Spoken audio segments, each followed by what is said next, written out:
নিজের জন্য ব্যক্তিগত সহকারী খুঁজছেন বর্তমান সময়ের তারকা ও মডেল জান্নাতুল ফেরদৌস পিয়া। শুধু তাই নয়, শোবিজের পাশাপাশি আইন পেশাতেও যুক্ত তিনি, অর্থাৎ তিনি একজন সুপ্রিম কোর্টের আইনজীবী। সম্প্রতি সামাজিক মাধ্যমে নিজের জন্য ব্যক্তিগত সহকারী চেয়ে একটি জব সার্কুলার দেন পিয়া।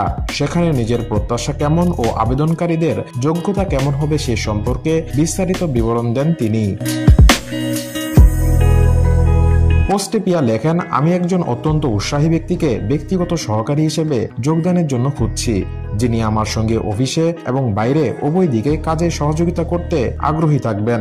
তবে আপনাকে অবশ্যই নমনীয় হতে হবে এবং কাজ সম্পর্কিত আমার সাথে ভ্রমণের জন্য প্রস্তুত থাকতে হবে। সেখানে নিজের ইমেল অ্যাড্রেসটিও যোগ করে দেন পিয়া, আর সেখানে আবেদন করতে থাকেন আগ্রহীরা।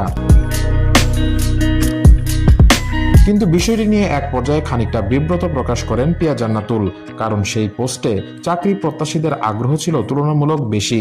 পিয়ার দাবি, অনেকে বেশি উৎসাহ প্রকাশ করেছেন যা অপ্রয়োজনীয়। তাদের উদ্দেশ্যে বিনীত অনুরোধ রাখেন পিয়া। পিয়া মন্তব্য ঘরে লেখেন, অনুগ্রহ করে আপনার কাজের বিবরণটি বুঝুন।